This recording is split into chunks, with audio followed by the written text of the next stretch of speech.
All right, so we've accidentally created an artist who is, only half paying attention to the show now because she's so consumed by her art. It's this new obsession. Non-fungible Tatiana has taken over. So Buster and I will carry the dialogue this time. Buster, how was your week? Fantastic week. What about you? Good. Are you ready for this masterpiece or not? We are. It's on a napkin? Wait, It's a belt. it's a belt. So that's what you were thinking during your first fight, Yes. or one of your? Okay, which fight was this? All of them? Are you trying to get away with one drawing for all of them? Absolutely. Somehow So- my expectation. Oh, wait. I forgot. Maybe some words, pictures. Somehow that exceeded my expectation. I don't know. I don't know how it did, but It was pretty solid. it was. I it thought she was going to draw, pretty- like a stick figure or something. That's what I was expecting too. So We should print these. We should print these life size and make them Halloween costumes. All right. yeah. That's the utility. The utility right now. You can get an NFT with a real belt. All right. Okay, what is the meaning? That's a road. A Road to the long belt. Road. Goes So on. you're and adding on to and it on. still. That's What? good. I like that. Now we got that makes the belt make I bet brings on whole new meaning. people would actually buy that as an NFT. No, we got to Jesus. find a way to scan it. Don't ruin it. Don't get your apple juice on it. Yeah. Yeah, I'm like, excuse me. No, that's a one of one. Yeah. That's mint worthy. We got to find a way to scan that. So we're gonna have to get that somehow, or you scan it. Want me to show you again? Yep. I have skills Well, with a Z. You do. All right. So is it done? Is it a finished piece? No. So we got to get to the Fury card, and that was amazing. That was Yep. amazing. I'm just happy I went two for 3 this week. I lost on the main fight because you guys made me change my pick, but I went 2 for 3 other than that. Wait, who? I forgot. Wait, I did. I looked at the text earlier, but I didn't see it. I think I was one. I think I went 1 and 2. Was Tatiana 2 and 1 or 3 and 0? Oh no, it's just 2 and No. 1. We both had Dern. And I did not. But Nope. you didn't really And you- pick her. You got stuck with her. Yeah, he got stuck with her, and I followed Tatiana's confidence. Tried to jump on it before getting stuck with it. There Well, was a couple times where I was thinking, she's gonna get tapped, like pretty much Yeah. every time they went to the ground. I think it's frustrating watching someone you want to win that if they can get it to the ground and they have at least 60, 70 seconds, it's over. But you also know that they're going to have a really hard time getting him to the ground. It's like so frustrating to watch because you're like, come on, just fucking like the other girl's not easy to take down. And she Yeah. was taller and bigger. Well, she So- is, but Mackenzie doesn't. She's not like much. She's not like she's not a wrestler. You know, Mackenzie's a jiu-jitsu technician. She's not a So wrestler. she needs So she needs like a trip or something. she needs trips, legs, single leg, right? Stuff like that. So, and then like when you're striking, which she wasn't striking at all, but the girl was coming in. The girl was really long and she covered her distance really well. But Mackenzie just doesn't have the ability to chain wrestle. So she couldn't get her to the ground. So she just has that disadvantage when it comes to the wrestling department. But there has been girls who have taken down Marina, right? Rodriguez. Is that her name? No. Yeah. Yeah, I Okay. think so. I Wait, think so but so they've taken her down fairly easily. So I don't know. So a jujitsu background for takedowns, they're I'm trying to understand. So they're good at they can understand the basics of one. They can attempt a Just single leg, depends attempt a on double leg, it just depends on transition as which well from one to school- the next. which school you go to. Like not all schools drill wrestling Mm.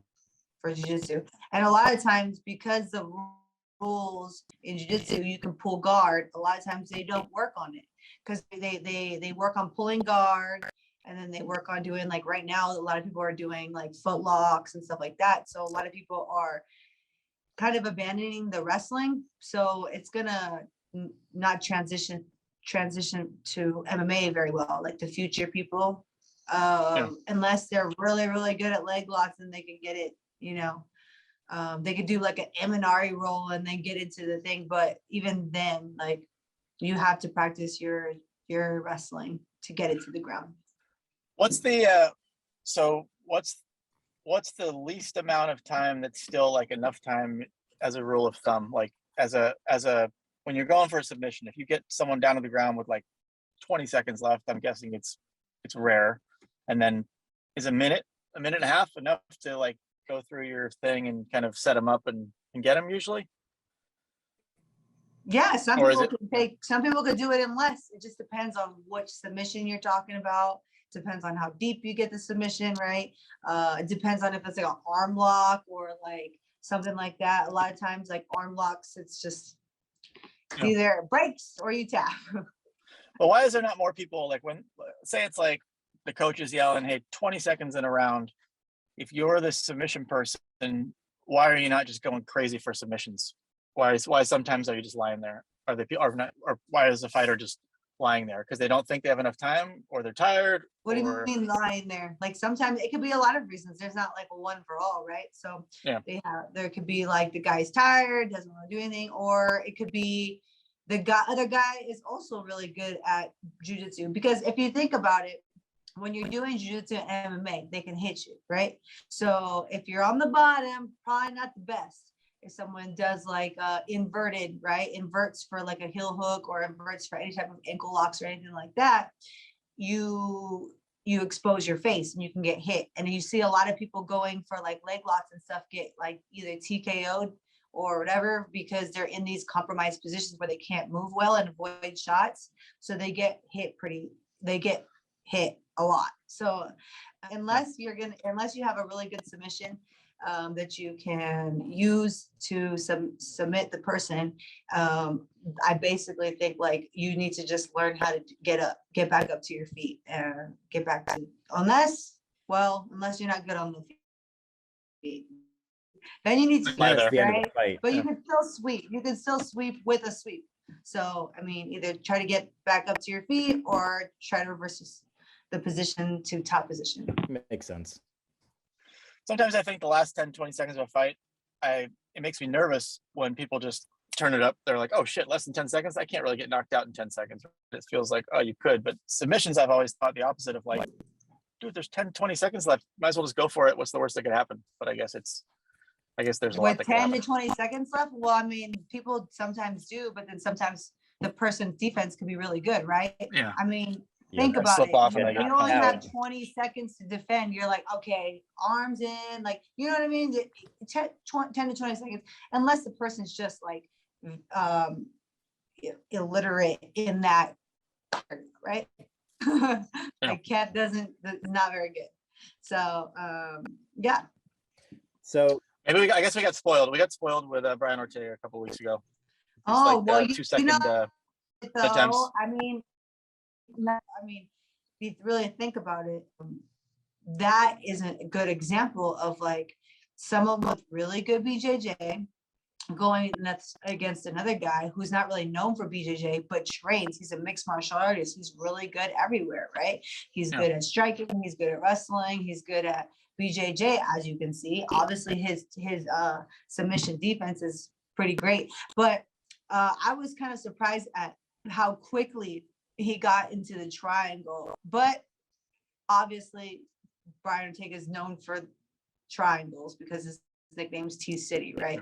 But I was very impressed at how fast Brian Ortega was able to jump onto that neck during the fight. That was very impressive to me. And he had it pretty tight. So that's even more impressive. It's not like he jumped in, got on top of the guy, and it was like loose. He jumped in and capitalized, and it was tight. So that's what was pretty crazy about it. I still think that Volkanovski's bald head helped. That's funny. What are opposite end of the spectrum, we had Brown and Gooden, and we had a dislocated toe right out of the gate, which made the fight kind of strange to watch. Yeah. Who did you guys pick? I picked Brown, right? Yeah, I had. We all Brown, picked too. Brown. We all picked Brown, and then I was voted that I would have Gooden. I think actually it was the rock paper scissors failure. I had Oh, Gooden. The thank infamous God. I rock would've paper been, scissors matchup. I would have been like only 1-3 if I had picked Yeah, if you been lost that seven. too. if you had lost that rock paper scissors, we would be having a totally different conversation right now. 2-3, baby. What is it? 2 out of 3. I got right. Yep. We have some updated standings. I don't remember. I can't see them on my phone, but I remember was in first place, but not by as big a lead as I had imagined she would have. I thought it was going to be something like 10 points to 3 points to 2 points. But from what I remember, it was Buster. Do you have it in front of you? I don't. Is it in the Brett- chat? No. I mean, Brett sent it to me. Not in the chat. I'm worried if I Who's check my. keeping track? Brett? Brett's Yeah, keeping track? Brett, can you chime in here with the standings? If I check it, I might lose the Zoom. Tatiana is in first place with 4 points. Nick is in second place with 2.75 points. And Buster is in third place with 2.25 points. Oh. Oh, Oh. we got a quarter point, I guess, because we tied for second place. Is that right? Yeah, I might need to protest that. Oh, so you don't protest. You come back stronger. This is a scuffle. This is a scuffle show. We're like, I'm ready. What are we I'm doing ready here? for this week's picks. I honestly, You need 5 minutes? I haven't been keeping track of who's fighting this weekend, and they're here. Wait. So I'm pretty embarrassed. didn't we forget to talk about the biggest fight of the weekend? Oh, Fury we Wilder? did. The slugfest of the year. I mean, that was so much fun to watch. That It was amazing. so fun. It was I was like, like, you don't it was usually out get a of a heavyweight movie. title like that. I It It love was. it. I I watched a little bit of it again yesterday, and what was weird was when I was watching it the first time. I mean, Wilder was obviously very tired, and like taking, and it was just like, wow, he just keeps coming and keeps coming. But when I watched it again, it was weird. He didn't seem as tired, but I guess because I already knew that he was tired. But it was an incredible fight. I mean, heavyweights to go at it for that long, both get the knockdowns, was pretty nuts. Yeah, it was pretty awesome. It was exciting. And then afterwards, no handshake, no dual respect. Wilder Yeah, I'm still trying doesn't to respect figure him. out what's going on there. Like, Yeah, why? what is the beef? Doesn't that his set a bad coach- example for everybody? His coach the next day said that it's, I don't know, I'm not sure what Fury's. I don't know if Fury had like got popped or something, but he said he basically keeps calling him a cheater. So I couldn't figure out like how is he cheating? He said he won't respect him because he knows he's been a cheater in the past. So I didn't know the backstory on it, but What does that even mean? Like years I don't ago, know. he did something to somebody else, and now he's. I think judged for it? once you accept a fight and you get in there, then you're accepting the person you're fighting, and I think you should be able to fight that person as that person and just not, and I mean he earned everyone's respect, so it feels like being pushed to the point where you have had your best performance and earned everyone's respect. You probably should respect the person that pushed you that hard. Yeah, I So- think the second you agree to do the fight, like you wouldn't take a fight with somebody who's a convicted felon of something outrageous, right? But Why? oh, I think it depends on what the crime is, but Yeah. You get Why Buster, I mean, not? worst case, you get payback for the victims. I mean, there's no doubt, there's no downside. or you end up getting knocked out by that person who did those terrible things. But I it think just- if you're a it just fighter, depends if what you're a it is. fighter, you're probably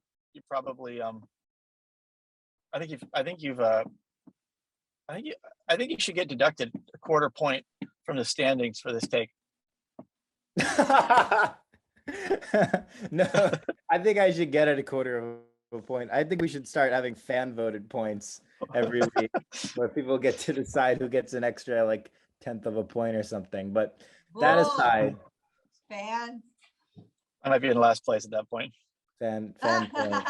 But I think once you're in the ring, that's that. You're both getting paid. You're both creating entertainment. You're both creating a good Saturday, Sunday, whatever night for millions of people around the world. Everybody's going to be talking about it. You're supposed to represent both the sport well for the youth and put on a good show. They did that, but then, you know, obviously I didn't think it was a good, you know, sportsman.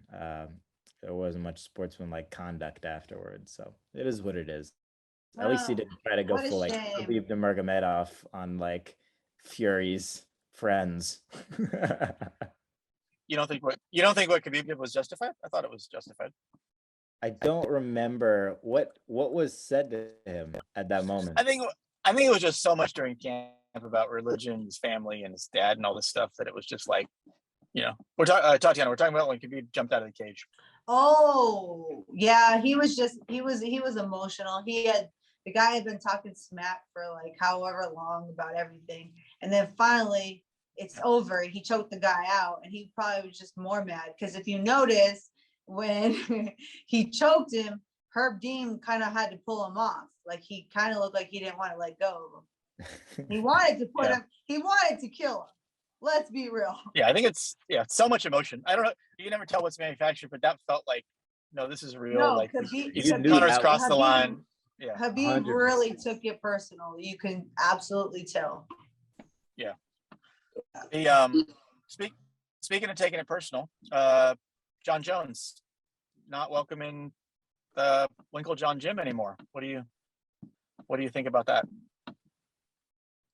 I think he said like, oh, you need to get help before you come back, right? Yeah. I mean, hopefully it inspires Jon Jones to go get some help. I mean, I don't really know how much he worked on himself. I don't know his story. I don't know anything, but obviously he has some stuff that he has to take care of. And I think it's kind of like when you enable somebody, you know, like if your kid's doing something wrong and you don't try to teach them a lesson somehow, some way. I think that's kind of what's going on with Winklejohn. Also, I think it's like kind of one of those things where he doesn't want, I don't know if it's like more because he's trying to teach him a lesson, or if he's doing it because not teach him a lesson, but kind of encourage him to go get help, right? Because he's like, well, I'm banned from my gym, right? And you don't want to be banned from your gym until you get help. I think he said, I think Jon Jones said, like, basically, you know, I had a heartbreaking conversation. You know, one coach is not sticking with me, but the other coaches are. So I think he still kind of made it like, hey, the rest of the guys are still with me. So inside a gym, would that be the head coach's call, or does the team police themselves and say, hey, come on, get your shit together, you're not coming back? Or is the team just kind of like, hey, I'll mind my own business, and it's the coach's decision 100%? Yeah, I don't really know the dynamics between each gym, right? So I think for us in general, like in my gym, I know that there's people that work there, right? And which are all fighters and stuff like that. They all work there, and they all have like meetings and stuff like that. And I feel like they always usually like have meetings to come to conclusions of what to do. But I don't really know the dynamics behind Winklejohn because I don't go there, right? So I think it just depends on the gym. Some gyms, they might take into consideration what their fighters want, because obviously if you want your fighters to be happy, right? Yeah. So I think it really just depends. But you know what? I feel like everybody, it seems to me, from certain things that I've seen, but I mean, social media is hard to gauge, you know, but it kind of seems like at Winklejohn's, like they seem like a family kind of, especially like the people that are all in the UFC. It seems to me like they're really close, you know, so it would be difficult for me to imagine someone like, oh, you know, I think we shouldn't let Jon come back to the gym because this and that. It probably was just because Winklejohn has a personal relationship with Jon Jones, and he's like, you know, you need to fix yourself, man, pretty much, you know, like maybe you need to take some time away from MMA and just go work on yourself. That's my best guess. So what would one of your training partner or one of your teammates have to do in order for you to be like, whoa, I'm going to go speak to someone about this. This person's not coming here anymore. Would they have to? Well, I don't know. It just depends. I think it just depends on, your behavior in the gym. I don't know. I know a lot of times, like there's been fighters that have been kicked out of the gym because they're supposed to, pay the coaches, and sometimes they don't pay the coaches, or sometimes they go behind the coach's back and accept fights without like talking to the coaches. And I think like a couple of the coaches have gotten mad about that a couple of times as well.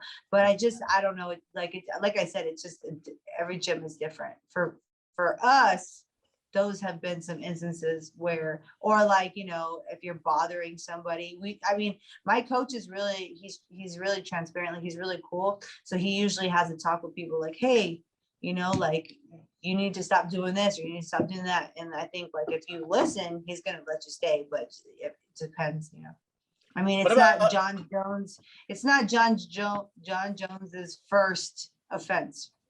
Yeah. What about now I'm going down this rabbit hole. What about when within the gym, like, at times you're getting ready for your fight, and then at times you have to be a training partner.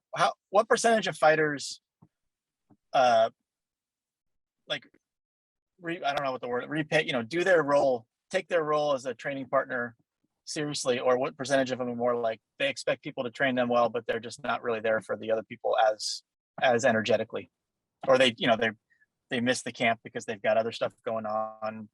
Yeah. As when it's their turn to be a training partner. Just like every other answer, I think it depends on the person. My famous last words, it depends. I think some people are really good. I know, like, for me, I remember when I was wrestling and I was at the Olympic Training Center, there was a lot of girls that wrestled for years and years and years and never made it as the number one girl. But they always showed up to be training partners. And I felt like I admired that, because it's like, you don't get your time to shine, but then you still show up for other people to you help them achieve their goals.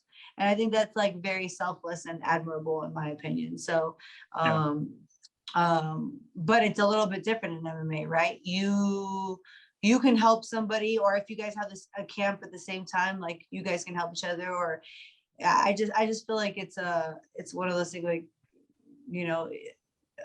you should be in the gym anyway. So I feel like it's not even it's not hard to get back in the gym and help your training partners if you need to, so yeah, I guess it just depends on the training partner.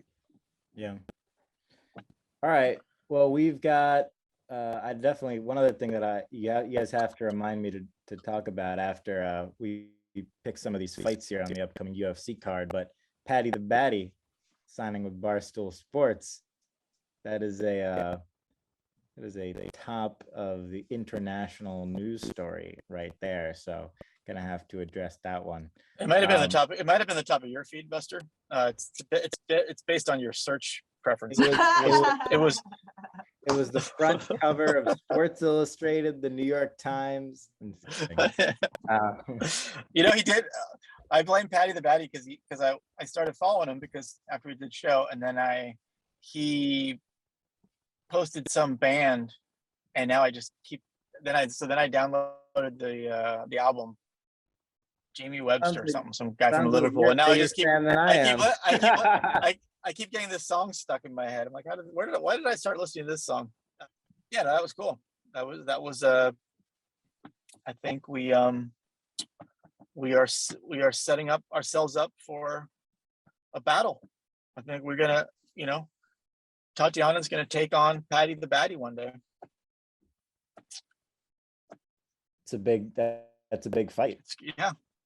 It's going to be. I don't think he's doing NFTs. If he is doing NFTs, he did them second. If he is doing a podcast, he did a podcast second. So he probably drew stick figures. If we're being honest here. Hold on. Alert. We've got the yawn of the episode. This one, I don't think I don't have a think- good reason. I didn't sleep well last night. I didn't either. I got up at like I've just been before low 5. energy all day. Everybody noticed. They were like, "Oh, Tatiana, you're usually so preppy." Not today. And Nick, it's getting dark up there at 30,000 feet high. Well, I'm What close to happened? this. I'm close to the sun. If you can see it, I got the sun right behind me in the sky here. I turned it on. There's a switch when you get this high. You just turn it on. This is also That was the good. latest we've ever recorded a show, so that could have some impact there. But if you were betting on the over under of 0.5 yans, cash in your bets now. So we have the women's featherweight main event: Aspen Ladd versus Norma Dumont. I believe I got those right. Aspen is 9-1. Norma is 6-1. Then we have the heavyweight co-main event: Andre Arlovsky and Former Carlos champion. You got to know that. You got to know that name, Buster. And Carlos, 31. And he's lost a lot of fights. God damn. You don't know who So Andre Arlovsky is? He was a No, former I don't. champion. He's 42. So What is You he know, doing right now? must have been before my Do you know what time. Oh my goodness. do you know what happened with Aspen? Do you know what happened with Aspen Ladd last week, Buster? Oh Testament my level of God. Here research. we go. Here we go down this rabbit hole. What happened last week? Back You in the want me day. to tell you the story? I don't know if you saw the Twitter. I don't know if you saw the Twitter beef, but I'm here. What's a gossip column? Like magazine. TMZ. I don't know. Okay, well, anyways, here I am, TMZ, Tatiana Suarez. Here I am to report some news. So I don't know if you saw. I don't know if you saw I don't know if you saw the Twitter beef, but Misha had talked about, and I asked Misha because I didn't know what was going on, and then I went and watched the video. But what Misha's take was, Aspen went and she weighed in with her pants and her jacket, and she was like one. I don't remember. It was a little bit of it was a lot over, right? And then Like 6 pounds or something. Like 6 pounds or something, right? yeah, something crazy. Then she goes back and she takes off her stuff, and she goes on the scale, and she had the little thing around her, and she weighed 130. So what Misha thought was that she was pulling too hard on the curtain, and it made her go super low. And so that's why they had to recalibrate the scale and all that. Like there was a whole thing that they had to recalibrate the scale. Mm. I think that's what they did. Anyway, so then she comes back, I guess, again, and then they recalibrate the scale. She comes back, and then the guy's telling her, like, you have to put your hand on your head or above the curtain. And she couldn't. She would keep one hand down and one hand up. And I guess because she said she had to keep her feminine products intact. I have no idea. It was a weird excuse. The weirdest excuse I've ever heard. I mean, not saying she's lying, but I was like, what? Like, I mean, if there's an excuse, that's one. But I guess she didn't want to do that, so she kept one hand here. So what we think is that she was like pulling on the curtain to loosen up a little bit of the weight. Not me, I don't think. Misha did. And she was pulling on it, and she was still over like 2 pounds or whatever. In the dark. Yeah, it was because they got a lot of play because people thought she was shaking.